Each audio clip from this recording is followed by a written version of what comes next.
Abra sua Bíblia comigo, na primeira carta de Paulo aos Coríntios, no capítulo 3. Primeira carta de Paulo aos Coríntios, no capítulo 3.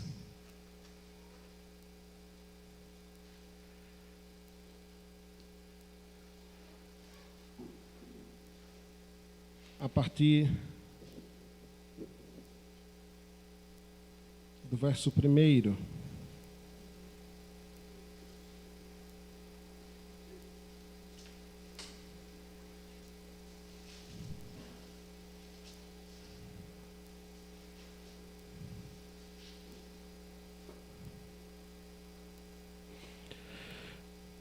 Diz assim a palavra do Senhor. 1 Coríntios, capítulo 3, a partir do verso 1. Eu, porém, não vos pude falar como a espirituais, e sim como a carnais, como a crianças em Cristo. Leite vos dei a beber. Não vos dei alimento sólido, porque ainda não podeis suportá-lo, nem agora podeis, porque ainda sois carnais. Portanto, havendo entre vós ciúmes, contendas, não é assim que sois carnais e andais segundo os homens? Quando, pois, alguém diz, eu sou de Paulo, e o outro, eu sou de Apolo, não é evidente que andais segundo os homens? Quem é Apolo e quem é Paulo? Servos, por meio de quem crestes, e isto conforme o Senhor concedeu a cada um. Eu plantei, Apolo regou, mas o crescimento veio de Deus. De modo que nem o que planta é alguma coisa, nem o que rega, mas Deus que dá o crescimento. Ora, o que planta e o que rega são um, e cada um receberá o seu galardão segundo o seu próprio trabalho. Porque de Deus somos cooperadores, lavoura de Deus, e edifício de Deus sois vós. Pai, em nome de Jesus, nós te louvamos pela tua palavra, que se renova a cada dia sobre nós. A exemplo desse texto, o qual nós conhecemos, já ouvimos sermões, aulas, ilustrações, mas assim como toda a tua palavra, o Senhor sempre traz nova luz, novos ensinamentos, nos lembrando de coisas que o Senhor nos ensinou outrora e que nós caímos nos mesmos erros, cometemos as mesmas falhas. E é por isso, Deus, que nós glorificamos o Senhor pela oportunidade que temos de ouvir a tua palavra constantemente, de lê-la constantemente, de fazermos isso publicamente também, poder ensinar a tua igreja e ao teu povo, Deus. Ó Senhor, dai graça a todo aquele, Deus, que se coloca diante da tua palavra como boca do Senhor para falar com o teu povo, Deus. Faça isso não só na vida do pastor dessa igreja, mas também dos presbíteros, do seminarista, de todo aquele que se coloca aqui para trazer o recado do Senhor para o teu povo, em nome de Jesus. Amém. Irmãos, realmente é muito grande a responsabilidade daquele que se coloca à frente da igreja para falar em nome de Deus. A responsabilidade, na verdade, irmãos, é tão grande que eu admito que às vezes eu paro de pensar. Porque você começa a se sentir extremamente incapaz. Tamanha a responsabilidade diante de Deus. Sobretudo quando a palavra que a igreja precisa receber é uma palavra difícil, é uma palavra dura. Eu já comentei isso aqui com os irmãos algumas vezes, mas repito, às vezes, diante de alguns textos que eu me vejo e diante da necessidade da igreja ouvir certas coisas, eu fico na luta com Deus, mas Deus, eu não posso falar isso não, Deus. Isso não é uma boa hora para pregar esse texto, Senhor. E aí você se vê na situação de Jonas. Ou você fala o que Deus quer, mesmo que você ache que não é uma boa hora, não é um momento, não é a hora certa, não é legal falar certas coisas, ou você fala, né? A verdade, irmãos, é que isso é um dilema próprio de nós, que muitas vezes tememos mais ao homem do que o próprio Senhor. do que é o próprio Deus. É por isso que eu queria aproveitar esse momento para pedir que você sempre lembre em suas orações de orar por todos aqueles que se propõem aqui a pregar. Não só o pastor, mas os presbíteros, o seminarista, ou qualquer outra pessoa. Primeiro, para que ele não fale nada que venha do seu próprio coração, né, do seu próprio achismo. Por mais que saibamos que, assim como os autores bíblicos, Deus se utiliza da característica e do jeito de cada um para falar à sua igreja. Mas para que, sobretudo, Deus fale conosco por meio da palavra. Deus fale conosco por meio da exposição do texto bíblico. Eu já preguei esse texto aqui há exatamente 2 anos e meio. E esses dias eu compartilhei esse texto com o conselho. E sim, irmãos, o pregador, o pastor da igreja, eu também já comentei isso aqui, mas reitero, ele não dá indiretas à igreja ou a um irmão específico. Ele dá diretas mesmo. É por isso que é grande a responsabilidade daquele que se coloca no púlpito para pregar e falar a palavra de Deus. Porque ele tem a responsabilidade. Às vezes, irmãos, a gente tem uma visão muito reducionista do que é o trabalho de um pastor. E eu diria que, além de todo o trabalho braçal, né, de suor, tem todo o peso e a responsabilidade espiritual disso, né? Espiritual.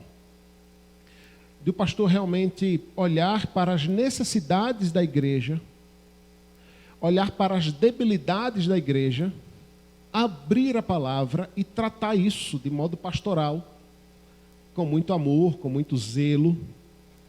Mas, muitas vezes, assim como essa palavra clara de Paulo, com muito amor e zelo, vem acompanhado de uma certa dureza. Porque uma dura verdade, por mais que ela seja dita com muito amor e com muito carinho, ela continua sendo uma dura verdade. Que mexe com as nossas feridas, que revela os nossos pecados, que traz à tona as nossas mazelas, de todos nós. De todos nós. Isso porque é muito ruim, e com isso eu encerro essa introdução, essa visão que muitas vezes a igreja não só tem, mas quer ter acerca do pastor, né? Como ele se fosse essa pessoa inculpável, que está acima. E o pastor também é ovelha, irmãos. É ovelha como todos vocês, está passivo a cometer erros. É verdade que ele tem uma responsabilidade diante de Deus diferenciada dos demais irmãos, porque ele foi posto ali para pastorear a igreja, para cuidar daquele rebanho.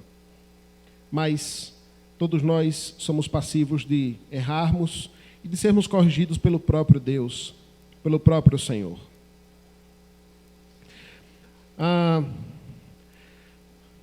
Paulo não era esse indivíduo que tinha esse cuidado todo, né, de preparar a igreja para muitas vezes receber uma dura palavra, né? O apóstolo Paulo, sempre muito amoroso, sempre muito pastoral, mas também muito duro e muito firme diante das necessidades da igreja, diante do que a igreja realmente precisava ouvir, precisava mudar.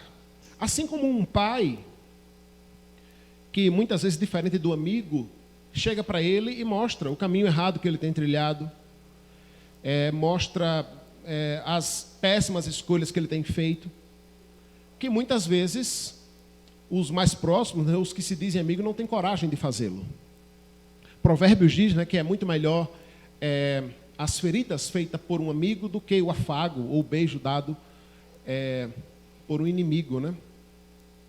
Então, assim é essa palavra, irmãos. Ela já começa de modo muito duro, né? Paulo se volta para a igreja basicamente para dar um recado, e esse o tema da nossa mensagem nesta manhã. E o recado é: não seja um crente carnal. Não seja um crente carnal. Isso pode até parecer contraditório, né, teologicamente falando. Porque se somos crentes, logo não deveríamos ser carnais, mas sim espirituais, né? Não andamos mais na carne, não somos mais escravos do pecado, não vivemos mais segundo os prazeres e as paixões da carne, né? Mas sim segundo o Espírito, e andamos segundo o Espírito. A gente sabe que isso é na teoria, não é? Sim ou não? A gente sabe que a gente tem que andar em espírito, agir segundo o espírito e ser guiado pelo espírito. Mas você age assim o tempo todo? Não, né? Você se comporta assim o tempo todo com a sua esposa, com o seu marido? Naquela semana difícil, onde o estresse está lá em cima e os problemas chegam, muitas vezes nós agimos carnalmente.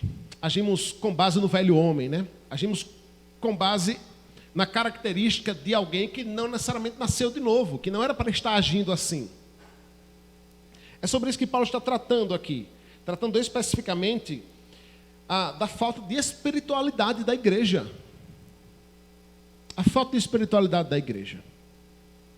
E essa falta de espiritualidade da igreja, irmãos, ela é revelada por meio do seu procedimento, por meio do seu comportamento, do seu, individualmente, como ovelha. Porque sempre que a gente fala igreja, eu gosto sempre de enfatizar isso. Quando eu falar igreja, pense você, eu estou falando de você.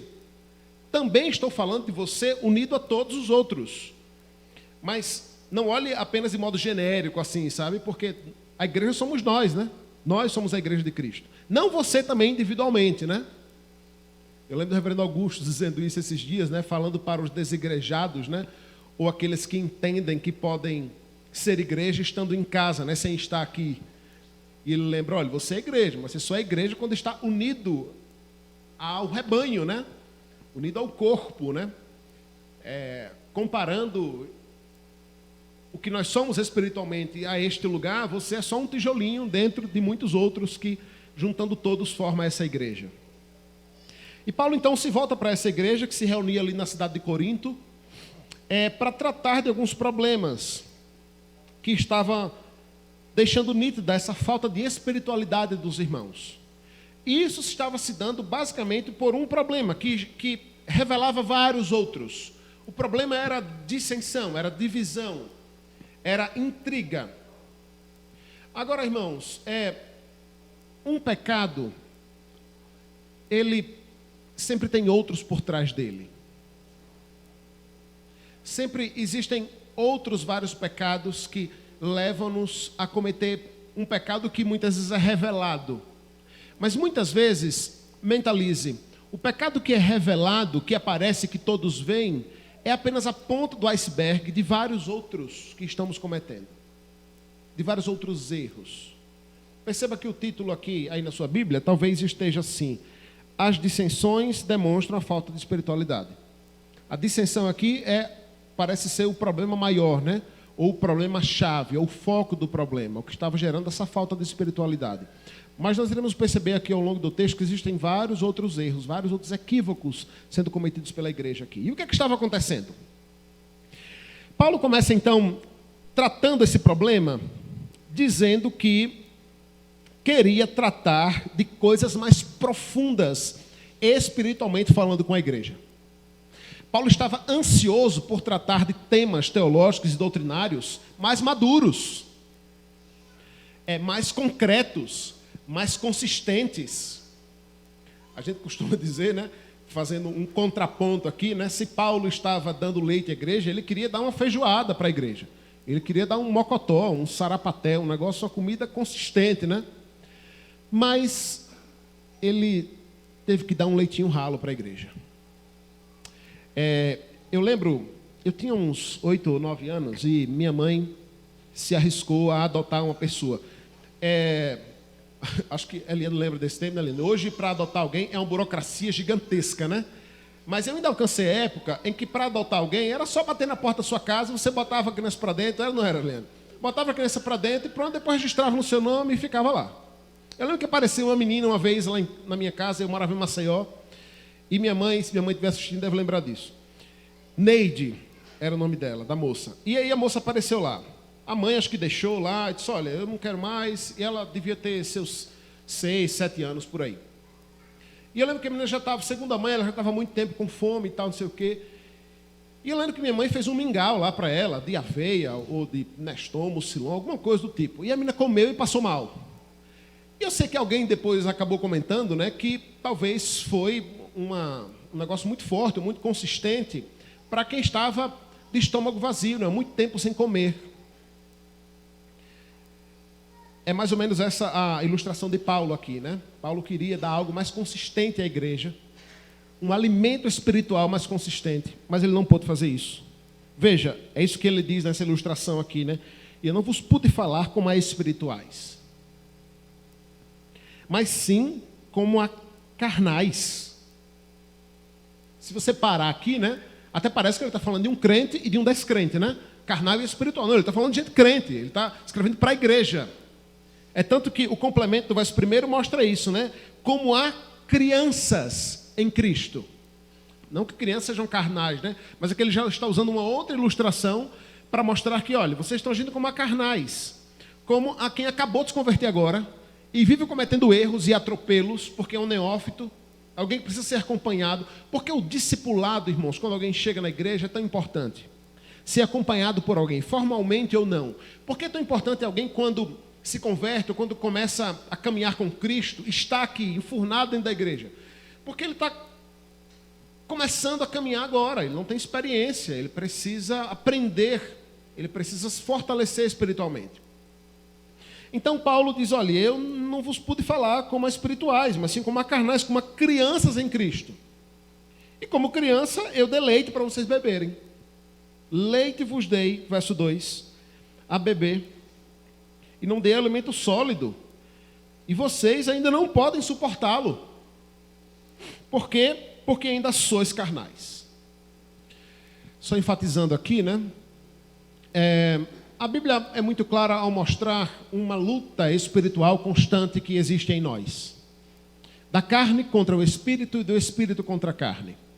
É o Espírito Santo de Deus que habita em nós, nos convencendo do pecado, da justiça e do juízo, e do caminho no qual nós devemos trilhar, e ao mesmo tempo, a nossa natureza carnal e pecaminosa, que ainda exerce alguma influência sobre nós,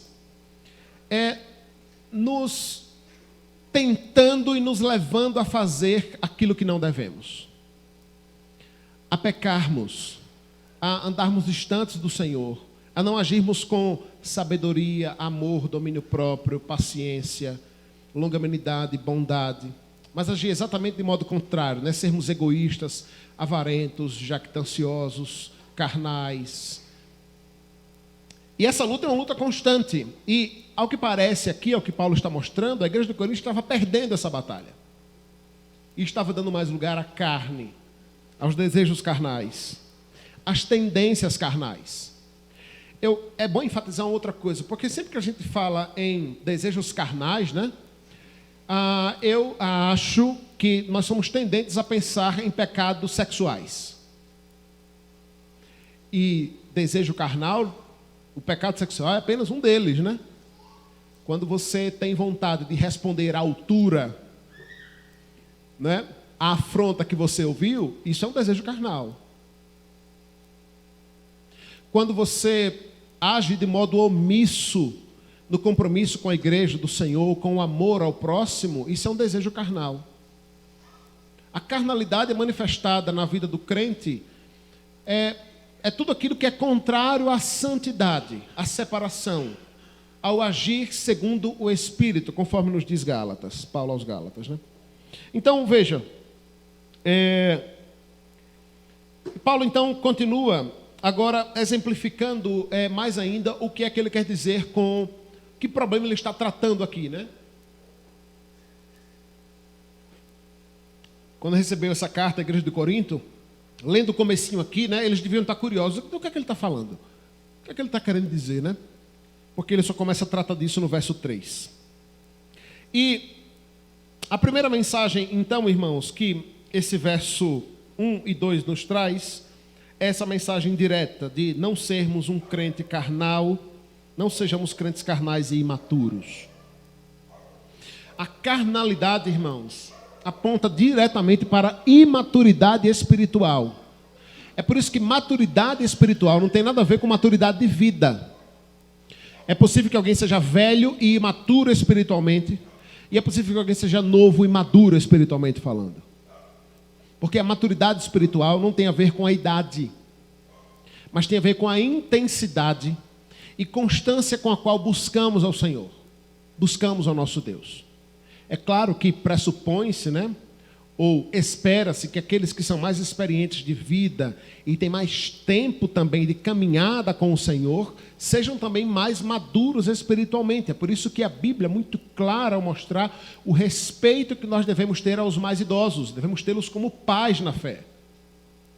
Porque pressupõe-se que se ele é velho e há muito tempo caminha com o Senhor, tem 5, 10, 15, 20, 30 anos de evangelho, subentende-se que é alguém, espiritualmente falando, também maduro na fé. Então a primeira mensagem que esse texto nos traz é essa: não seja um crente carnal e imaturo. A segunda mensagem que esse texto nos traz é Paulo tratando especificamente do problema que havia na igreja de Corinto. E a mensagem é: não seja ciumento e causador de contendas. Não seja ciumento e causador de contendas. Diz o verso 3: portanto, havendo entre vós ciúmes e contendas, não é assim que sois carnais e andais segundo o homem? Paulo faz a boa e velha pergunta retórica, né, que faz com que a igreja ali que ouve reflita acerca disso. E ele continua dizendo do que ele está falando mais especificamente, né? Porque Paulo, apesar de ser um pastor itinerante, né, e não estar fixo ali na igreja de Corinto, ele certamente tinha seus presbíteros, né, seus oficiais que chegavam para comunicá-lo, né, acerca do que estava acontecendo. E o pastor precisa disso, irmãos, necessita disso. Não só dessa ajuda do conselho, mas também da ajuda da igreja. É muito injusto, irmãos, por parte da igreja, querer cobrar do pastor o conhecimento e a ciência de tudo o que acontece com todos. Irmãos, nós temos aproximadamente 90 membros nessa igreja. Eu não tenho como saber do que acontece com todo mundo, em todo o tempo. E olha que, nitidamente, nós somos uma igreja pequena. Imagina uma igreja maior, né, com 100, 200, 300, 400, 600 membros, 2.000 membros. É muito injusto. Às vezes a igreja, irmãos, quer que o pastor seja onisciente. Ih, rapaz, fulano de tal adoeceu, o pastor nem foi visitar. É porque ele não é onisciente, irmãos. Ele não fica sabendo. Ele só vai ficar sabendo se um presbítero ou um diácono, e estes têm a obrigação primária, né? Inclusive está na Constituição isso, né? De informar ao pastor, mas também a igreja informar o pastor. Eu já puxei a orelha dos irmãos algumas vezes, né? Porque eu gosto de saber onde os irmãos estão, como estão, aonde estão, mas eu preciso saber disso, né? Não dá para o irmão tem um mês que não aparece na igreja, rapaz, o que é que acontece? Ah, não, o pastor está de férias, mas eu não sei. Me avisaram, às vezes o pastor só sabe pelo Instagram, pelo Facebook, né? Paulo era um indivíduo bem informado, mesmo não estando lá constantemente. E ele soube das dissensões, das divisões que estavam acontecendo na igreja de Corinto. E ele passa a tratar isso de modo direto, né? A partir do verso 5. Então, a partir do verso 4, ele já emenda, né, falando e tratando do problema em si que estava acontecendo na igreja. E o que estava acontecendo na igreja? Havia um parceiro de plantação e de ministério de Paulo, chamado Apolo, que juntamente com ele trabalhou naquela igreja e caminhava junto com os irmãos.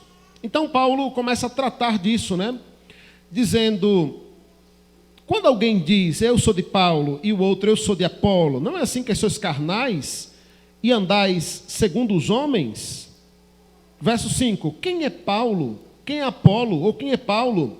Servos por meio de quem crestes, e isso conforme o dom que concedeu a cada um. Veja, então, Paulo está mostrando aqui um outro erro, um outro equívoco da igreja, além dos ciúmes e das contendas. Além dos ciúmes e das contendas, que era a ponta do iceberg do problema que estava acontecendo na igreja, a igreja estava tendo uma visão muito equivocada de a quem estava servindo. A igreja de Corinto, com essa atitude, estava tendo uma visão extremamente equivocada de a quem eles estavam servindo. Sim, irmãos, isso é um problema nos nossos dias. Assim como a igreja de Corinto, nós cometemos todos os mesmos erros aqui. Porque, na prática,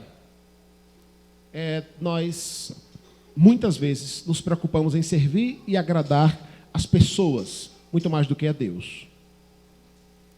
Nos preocupamos muito mais em agradar ou desagradar. O nosso cuidado, muitas vezes, é maior em não deixar insatisfeita as pessoas do que o próprio Deus. E era esse o equívoco que a igreja estava cometendo. É por isso que Paulo lança uma série de perguntas aqui, né, que faz com que a igreja reflita acerca disso. E ele diz, olha, vocês agem de modo carnal quando ficam dizendo que eu sou de Paulo, eu sou de Apolo. E ele diz, olha, fazendo isso, é evidente que vocês andam segundo os homens. Segundo os homens. Quem é Apolo? E quem é Paulo? Quem é Apolo e quem é Paulo? São apenas servos. São servos por meio de quem vocês creram.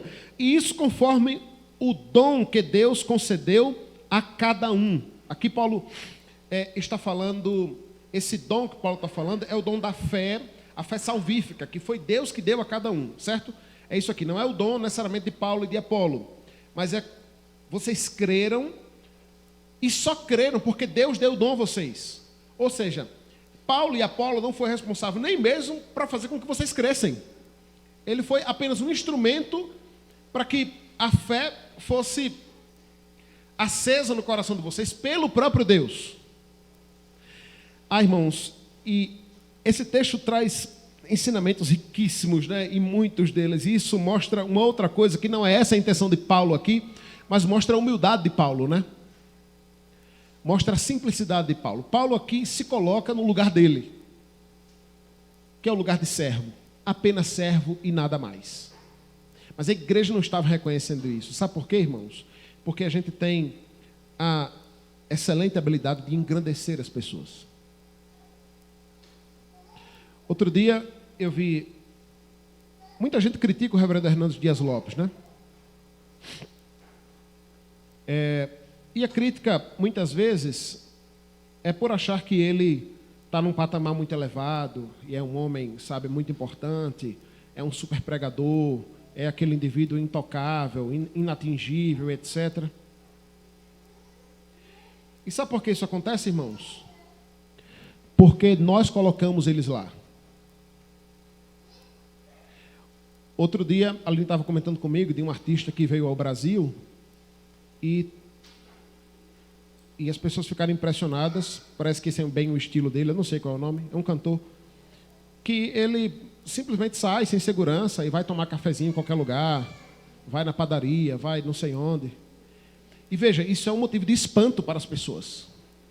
De espanto, é uma coisa assim que não existe, né? Por quê? Porque a gente tem essa visão de que alguém que ocupa uma posição de destaque deve estar acima das outras pessoas. Precisa ser alguém inatingível, inalcançável, intocável, né? Inacessível. Mas somos nós que fazemos isso com as pessoas, irmãos. Somos nós que fazemos isso com as pessoas. E Paulo se coloca no lugar dele aqui, olha, quem é Apolo? Quem é Paulo? Quem é Apolo e quem é Paulo? Eu não teria coragem, né, de perguntar isso. Quem é Paulo? Quem é Paulo? Misericórdia. Paulo foi... E a gente entende, né, toda a forma grandiosa como Deus usou o apóstolo Paulo, né? Mas ele mesmo olha para si como servo e nada mais. E isso passa, irmãos, uma terceira mensagem para a igreja, que é a ideia de nós servirmos ao Senhor e não servirmos aos homens. Em primeiro lugar, não seja um crente carnal e imaturo. Em segundo lugar, não seja ciumento ou causador de contendas. E em terceiro lugar, versos 4 e 5, sirva ao Senhor, não sirva aos homens. Essa é a mensagem clara de Paulo aqui. Nós não estamos aqui para servir aos homens, né, para agradar as pessoas. Ah, pastor, mas qual o problema em agradar as pessoas? É pecado agradar as pessoas? É pecado querer fazer algo que a igreja goste? A gente está falando disso. Vocês estão entendendo isso? A gente está falando disso. Porque vocês ficam assim concordando, não, a gente está aqui para agradar não, mas é verdade, pastor, é verdade. Mas quando o pastor ou o conselho faz algo que a igreja não gosta, todo mundo fica emburrado. E mete o pau no pastor e no conselho da igreja. Vocês entendem como na teoria a gente concorda com tudo, balança a cabeça assim, mas na prática, quando passa daquela porta, a gente age totalmente diferente. É disso que a gente está falando. Se não estamos aqui para servir, em primeiro lugar, uns aos outros, mas servir a Deus, servir ao Senhor, isso tem que estar na nossa mente o tempo todo. Mas qual o problema de servir aos homens, né? Qual o problema de servir uns aos outros? A Bíblia também fala acerca disso. Qual o problema de agradar as pessoas? Não tem problema nenhum, desde que isso seja um objetivo secundário. Está claro isso aí? Desde que seja um objetivo secundário, não tem problema nenhum. Agradar a igreja e as pessoas é uma consequência natural, irmãos, de quando agradamos a Deus. E quando agradamos ao Senhor. Na verdade, essas duas coisas não estão separadas, né? Elas não estão distintas umas das outras. Eu já disse aqui algumas vezes que o próprio decálogo, né, os 10 mandamentos, se dividem, é Deus preocupado em regulamentar a nossa relação com Ele mesmo e com o próximo. Mas nós estamos aqui para servir a homens, irmãos, e sim a Deus. Quem é Paulo? Quem é Apolo? Quem é o pastor? Quem é o conselho? Quem é o presbítero? Quem é fulano de tal? A gente vive numa geração assim, né, das pessoas usarem a sua posição, ou a sua autoridade, né, para se colocar e perguntar, né, você sabe com quem você está falando? E é triste, né? É tão hipócrita essa geração que a gente vive e o pessoal que se apega na frase que alguém diz, quem é você? Você sabe com quem está falando? Porque a boa parte de nós age assim, só não fala. Vocês entenderam isso? A gente só não fala, mas a gente age assim. E aí, com a hipocrisia deslavada, a gente crucifica o cara lá, que é o, seja lá quem for, né? Que diz, você sabe com quem você está falando? Aí a gente reposta e acha o cúmulo do absurdo. É assim que a gente age com aqueles que são subalternos a nós. É assim que a gente age com aqueles que são inferiores a nós, com aqueles que têm menos dinheiro que nós, com aqueles que são menos inteligentes que nós. Ou a gente acha que é, né? É assim que a gente age. Paulo faz a pergunta ao contrário. Você percebe isso? Que o contrário de perguntar, você sabe com quem você está falando? É Paulo dizendo, quem é Paulo? Quem é Paulo? Olha, irmão, se Paulo olha para si mesmo e diz quem é Paulo, misericórdia, quem sou eu e você para achar que somos alguma coisa? Somos apenas servos, irmãos. Somos apenas servos e não servimos aos homens, mas servimos a Deus. E se servimos a Deus, irmãos, se servimos realmente a Deus, tudo aquilo que é feito pelas nossas mãos, como instrumentos e como servos de Deus, a glória é de Deus e apenas dele. E essa é a quarta lição desse texto. O mérito e a ação final é sempre do Senhor. É sempre de Deus. Continuando aí a sua argumentação, né? Para demonstrar quem ele é ou quem ele não é, Paulo diz no verso 6, olha, eu plantei, Apolo regou, mas o crescimento veio de Deus. É uma excelente ilustração essa, né? É uma excelente ilustração. Ô, irmãos, você consegue imaginar, pense como seria cômica a ideia de alguém, eu estou ensaiando com o Wilson ali, eita, estou revelando isso aqui agora, nem conversei com o conselho ainda, viu, Wilson? Estou esquematizando ali com isso, a gente plantar 2 árvores frutíferas aqui no nosso estacionamento, se der certo. 2 árvores frutíferas. Aí imagine que eu e o Wilson a gente planta esse negócio, certo? Aí depois tem os irmãos no final da escola dominical, olha, chupando aquela cerola, aquela jaca, não, brincadeira, jaca não. Chupando aquela cerola, e aí depois eu e isso, nós começamos a nos gabar por termos feito aquele fruto. Olha, foi eu que fiz. Vendo aí, ó, foi eu que fiz. Ó, irmãos, Paulo diz, olha, eu apenas plantei, apenas cavei o buraco, lancei a semente, e Apolo depois veio e regou, continuou cuidando, fazendo o trabalho dele, né? Mas o resultado, o crescimento, a geração da vida é do Senhor. Diante de uma planta que nasce da terra e brota de modo miraculoso e gera frutos, quem é o indivíduo que plantou e regou, irmãos? Não é nada. Não é nada. Outro dia eu estava aqui pintando a porta da igreja e o reverendo Milton passou por aqui. Ele sempre passa por aqui, a gente conversa um bocado. e ele estava comentando isso, né? O quanto os pastores que passaram por essa igreja, cada um contribuiu um pouco, né? Cada um planta um pouco, rega um pouco, colhe um pouco. Mas a obra, irmãos, é de Deus. E isso, irmãos, é um outro grande ensinamento para nós, né? Porque isso nos coloca no nosso lugar, quebrando o nosso orgulho, a nossa vaidade, a nossa prepotência, a nossa soberba, diante daquilo que nós fazemos. O que nós fazemos, irmãos, não é nada. É apenas a nossa obrigação. Sim, nós temos o grandioso e maravilhoso privilégio de sermos servos, de sermos instrumentos do Senhor. Aliás, Paulo aqui deixa também um outro ensinamento muito próprio, né? E característico dessa ilustração, de que o servo tem que estar sempre disposto a plantar e a regar, a fazer a sua parte nesse processo de lançamento da semente do Evangelho de Cristo. Será que temos plantado? Será que temos regado? Sabe, irmãos, muitas vezes a gente reclama que não tem fruto. A gente reclama que não tem fruto. Mas a pergunta é, você tem plantado? Você tem regado? O que é que você tem feito para ver aquilo que você quer ver na igreja? Porque muita gente só quer ver, né? A gente só quer ver. E mais, além da gente só quer ver, além de nós só querermos ver a coisa acontecer, nessa ilustração de plantar e colher, a gente se acha o engenheiro agrônomo, né? Que fica de fora, só dizendo assim, ó, você tem que, quer ver, para melhorar isso aqui, tem que plantar ali, ó, e tem que regar dessa forma. Tem que plantar daquele jeito, tem que regar daquele outro jeito. Irmãos, é impressionante como não só na igreja, mas na vida, tem um monte de gente cheio das mais mirabolantes e maravilhosas ideias de como plantar e como regar. Mas ele mesmo não está disposto a pôr a mão na terra.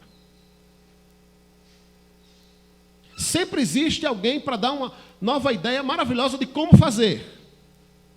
Aí quando você diz assim, então, beleza, olha que maravilha. Se Deus lhe deu essa ideia, é você mesmo que vai fazer. O que é que a gente ouve? Um redondo e gigantesco não. Paulo está partindo, não é esse o problema em si que Paulo está tratando, né? Porque Paulo está partindo do pressuposto que a igreja está plantando, está regando, e Deus está dando crescimento. Mas isso serve de alerta para nós, do quanto estamos cumprindo esse papel ou não, de regar, de colher, e de ver o crescimento como obra de Deus, mas tendo usado a nós como instrumentos. Paulo conclui aí nos versos 7 ao 9, mostrando então quais seriam as características desse servo fiel, desse servo que não age de modo imaturo, mas age espiritualmente falando. Em primeiro lugar, esse servo ele entende que ele não é nada. E Deus é tudo. Diz o verso 7, de modo que nem o que planta é alguma coisa, nem o que rega é alguma coisa também. Mas Deus que dá o crescimento. Então talvez você não se encaixe nessa exortação anterior, porque você é esse indivíduo que está o tempo todo com a mão na terra, com a mão na massa, trabalhando, plantando e regando. Talvez você já esteja com as mãos cortadas e as unhas cheias de terra de tanto plantar e regar, pastor. Mas a você cabe uma outra tentação. Porque se por um lado pecam aqueles que só dão a ideia e não plantam nem regam, aqueles que plantam e regam constantemente correm o risco de achar que são alguma coisa. Sobretudo quando olham para aqueles que só dão um pitaco e não fazem nada. É impressionante como o nosso coração tem a habilidade de pecar, né, irmãos? A você, Paulo lembra que você não é nada. Você é um belo nada. Porque a obra é de Deus. É Deus quem faz. E eu sei o quanto é dura essa palavra, mas apesar de ser verdade que você é extremamente importante para Deus, para o Evangelho, e que sim, a igreja visível precisa de você, não se preocupe não, que se não for você, Deus vai levantar outro. Porque Deus não precisa de você. Ele precisa de servos, não de um servo especificamente. Vocês entendem isso? E Deus levanta. Deus levanta. Eu comentei aqui, acho que domingo passado, de algumas vezes que a gente, como liderança da igreja, fica meio desesperado quando algum bom plantador e regador da obra do Senhor deixa a igreja. Você fica, eita meu Deus, quem é que vai fazer o trabalho dele? Deus levanta outro. Deus levanta outro. Paulo aqui, depois de se colocar no lugar dele, né, coloca a igreja no lugar dela, dizendo, olha, quem planta e quem rega não é nada. Nem quem planta, nem quem rega, mas Deus que dá o crescimento. Isso também faz com que Paulo nos lembre de outra coisa. Tanto o que planta quanto o que rega estão no mesmo patamar, viu?